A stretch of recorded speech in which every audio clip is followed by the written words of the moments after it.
नमस्कार दोस्तों, एक बार फिर से आपका स्वागत है नोबल एकेडमी नरवाना के यूट्यूब चैनल के ऊपर। और जैसा कि आज जो हमें मॉर्निंग शिफ्ट का जो पेपर मिला है, उस मॉर्निंग शिफ्ट के पेपर में हमने अभी अपने यूट्यूब चैनल के ऊपर रीजनिंग का और मैथ का और जीएस का जो सॉल्यूशन है वो भी डाल दिया है। अभी हम इंग्लिश के सॉल्यूशन के ऊपर हम बात करते हैं कि इंग्लिश में क्या दिया गया है। सेम लगभग वही पैटर्न जो है अपनाया है अब तक की शिफ्ट में। इसमें पहला जो क्वेश्चन दिया गया है ये वही क्वेश्चन है रीअरेंज का, यानी कि सेंटेंस को अरेंज करना है, जिसमें 4 पार्ट दिए गए हैं, जिसमें पी, क्यू, आर और एस। एक बार सेंटेंस को पढ़ लेते हैं।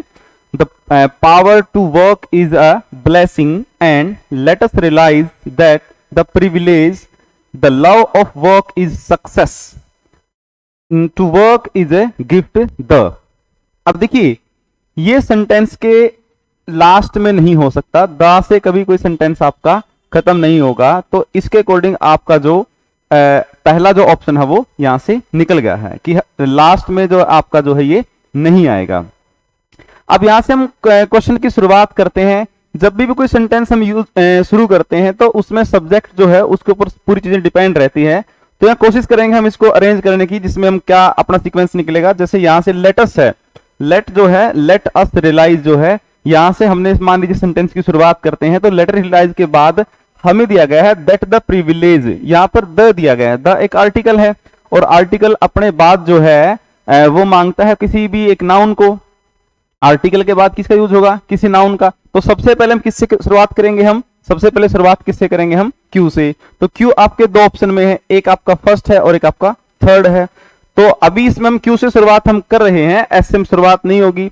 और जो आपका to power to the work, इससे शुरुआत नहीं होगी। तो इसमें हमने शुरुआत की है, तो इसमें हमने सबसे पहले रखा है अपना क्यू ऑप्शन रखा है। क्यू में लिखा गया है let us realize that the power, और उसके बाद इसमें आर या एस आएगा। तो हम एक बार अरेंज करके देखेंगे। सबसे पहले हम क्यू के बाद जो आर है the love of work is success, या इसके बाद या हमने लिखा गया है to work is a gift. तो यहाँ पर टू वर्क जो आपका है इन्फिनिटिव है, आपने वर्ब के चैप्टर में पढ़ा होगा। तो let us realize that the privilege to work is a gift the, और फिर इसके बाद आएगा the power to work is blessing and, और लास्ट में आएगा आपका इसके अंदर are the love of work is success, the love of work is success and then full stop. तो आपका जो सही आपका अरेंजमेंट होगा वो होगा ये। अगला क्वेश्चन दिया गया है, पूछा गया है choose the correct passive voice. जैसे नरेशन के क्वेश्चन आए थे ऐसे ही पैसिव वॉइस के क्वेश्चन भी कंटिन्यू आ रहे हैं। इसमें पैसिव वॉइस पूछा गया है और ये पूछा गया bring a cup of coffee. अब ये जो सेंटेंस है आपका ये इंपेरेटिव सेंटेंस है। जैसे इंपेरेटिव सेंटेंस की भी कई कैटेगरीज होती हैं, जैसे जो इंपेरेटिव सेंटेंस में एडवाइज, ऑर्डर, इस प्रकार की बातें जो हैं मेंशन होती हैं। यहां पर 2 चीजें दी गई हैं, देखिए ध्यान से। यहां पर जैसे ये आपका इंपेरेटिव सेंटेंस है, इसको चेंज करने का एक तरीका है लेट, और लेट के बाद हम रखेंगे क्या? ऑब्जेक्ट, और ऑब्जेक्ट के बाद हम रखेंगे बी, और उसके बाद रखेंगे क्या? वर्ब की थर्ड फॉर्म। अगर लेट ऑलरेडी दिया गया है तो हम you are advise, you are requested, इस प्रकार से हम उसको शुरू कर सकते हैं। देखिए ही रिक्वेस्ट, ये आपका सेंटेंस क्या हो जाएगा? गलत। अब यहां पर क्या है? लेट से 2 है, एक तीसरा है और एक आपका कौन सा है? चौथा है। तो कोशिश करेंगे इसमें क्या? लेट तो दोनों में आएगा। अब इसका ऑब्जेक्ट क्या है? A cup of coffee, a cup of coffee दोनों में दिया गया है। अब यहां पर क्या दे दिया है? वोज, वोज की यहां पर कोई जरूरत है ही नहीं। तो यहां पर वोज की बजाय क्या आएगा? बी, और क्या आएगा? वर्ब की थर्ड फॉर्म। तो इसका जो आंसर होगा वो let a cup of coffee be bought, ये आपका इसका सही आंसर होगा। अच्छा, नेक्स्ट क्वेश्चन की तरफ हम देखते हैं कि नेक्स्ट क्वेश्चन आपका क्या रहेगा। ये क्वेश्चन आपका कॉमन एरर से दिया गया है। Pick out of the part of the following sentences which has an error. जैसे जिस प्रकार से एरर के क्वेश्चन आ रहे, बड़े सिंपल से क्वेश्चन है।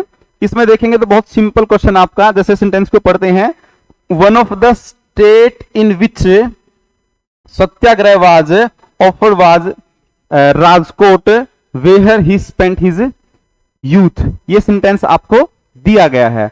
अब देखिए, जब भी हम सेंटेंस की शुरुआत वन ऑफ से करते हैं तो इसके बाद जो नाउन आता है वो नाउन आपका प्लूरल फॉर्म में होना चाहिए, क्योंकि हमने कई में से किसी एक को, जैसे one of the my best friends, या one of the my brothers, one of the my sisters, जैसे अगर एक से ज्यादा में से ही एक को पिक किया जाएगा, इसलिए वन ऑफ के बाद जो नाउन का यूज होगा वो प्लूरल फॉर्म में होगा।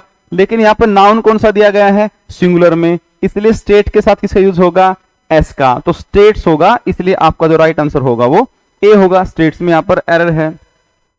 अच्छा, इसके बाद हम नेक्स्ट क्वेश्चन की तरफ चलते हैं। जो आपका नेक्स्ट क्वेश्चन है ये पैराग्राफ होगा, और इसके बाद आपका नेक्स्ट क्वेश्चन यहां से है। देखिए, सेंटेंस इंप्रूवमेंट का क्वेश्चन दिया गया है। Choose the correct alternative. Improve, sentence improvement का सेंटेंस दिया गया है।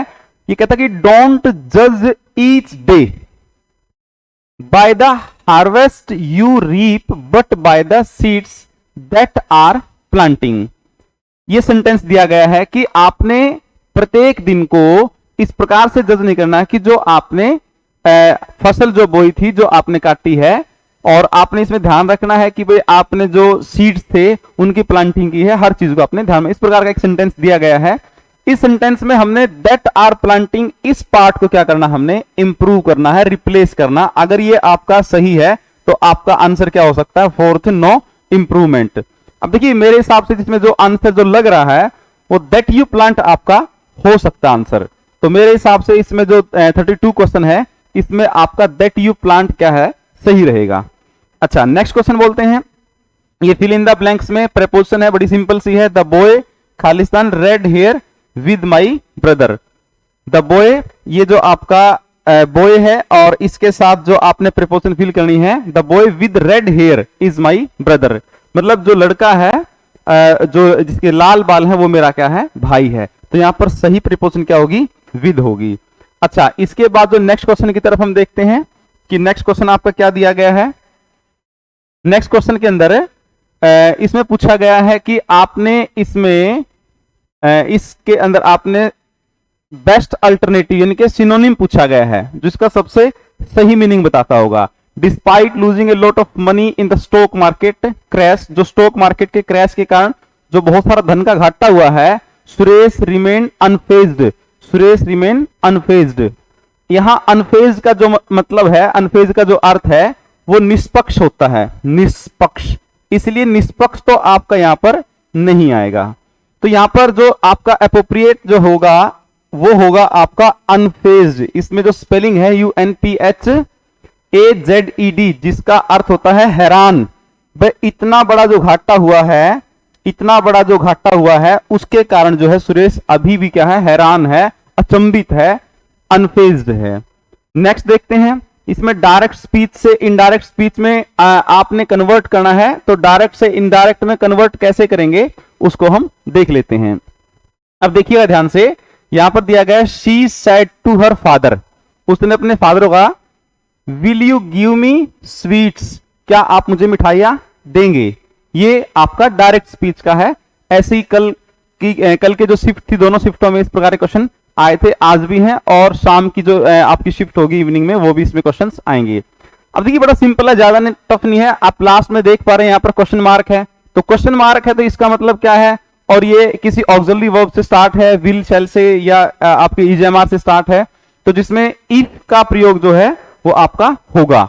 तो यहां पर क्या दिया गया है, ये जो आपका सेंटेंस है requested her father to give her sweet, इसमें इफ का यूज नहीं किया गया है, तो आपका सेंटेंस क्या हो जाएगा, गलत। तो 3 आपके पास बच गए, इफ का फर्स्ट है, थर्ड और फोर्थ है।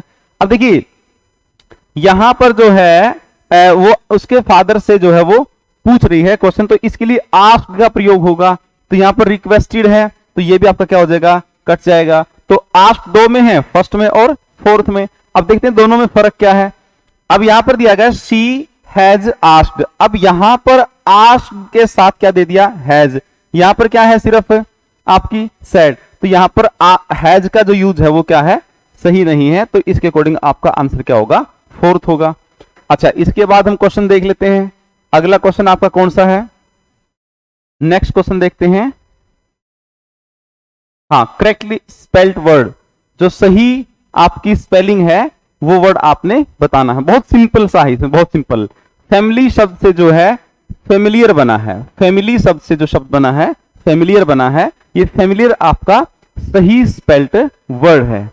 अच्छा, जो आपका सेंटेंस है डेंजरस, डेंजरस जो है इसका एंटोनिम बताना है। एक बहुत सिंपल सा एक वर्ड दिया गया है डेंजरस, खतरनाक इसको बोलेंगे। इनोसेंट से जो वर्ड बना है इनोकियस जो है, जो कभी हानि, जिससे हानि नहीं पहुंच सकती या जो हानि नहीं पहुंचाता, ये इसका जो है आपका अपोजिट मीनिंग वर्ड होगा, एंटोनिम होगा। अच्छा, उसके बाद क्या दिया गया है, यहां सिनोनिम पूछा गया है और सिनोनिम में यहां पर पूछा गया है the child longed for the mother's love. यहां पर लॉन्ग फॉर लॉन्ग जो है, ये लॉन्ग जो है इस शब्द को अंडरलाइन किया गया है और इसमें पूछा गया है कि इसका सही सिनोनिम जो है क्या होगा। क्रेव्ड जो है इसका सही सिनोनिम होगा, क्रेव्ड जो है इसका सही सिनोनिम होगा, मतलब वो अपनी माता के प्रेम के लिए इंतजार वो बच्चा जो है वो कर रहा है, तो ये आपका क्रेव्ड होगा। नेक्स्ट जो क्वेश्चन हम देख लेते हैं कि नेक्स्ट क्वेश्चन में आपसे क्या पूछा गया है।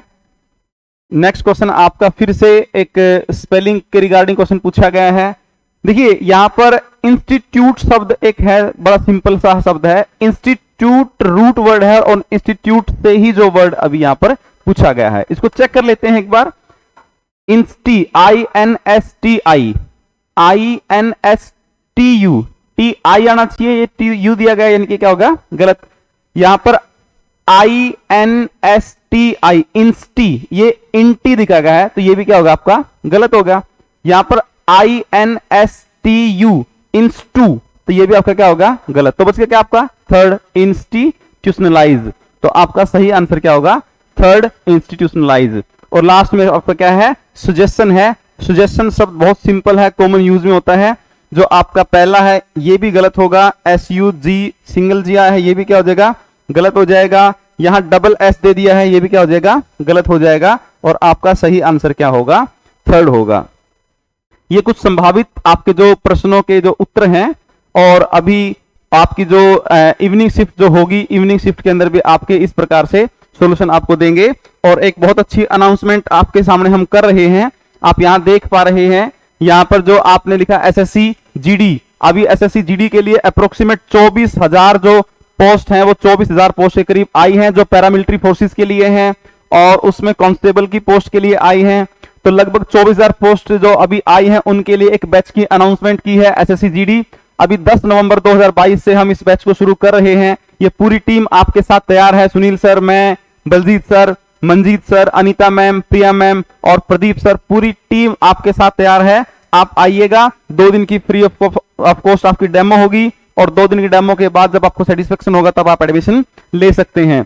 और ये SSC GD के अंदर जो है अभी थोड़ा पैटर्न बदल दिया गया है। पहले इसमें 100 क्वेश्चन होते थे और प्रत्येक क्वेश्चन 1 नंबर का होता था।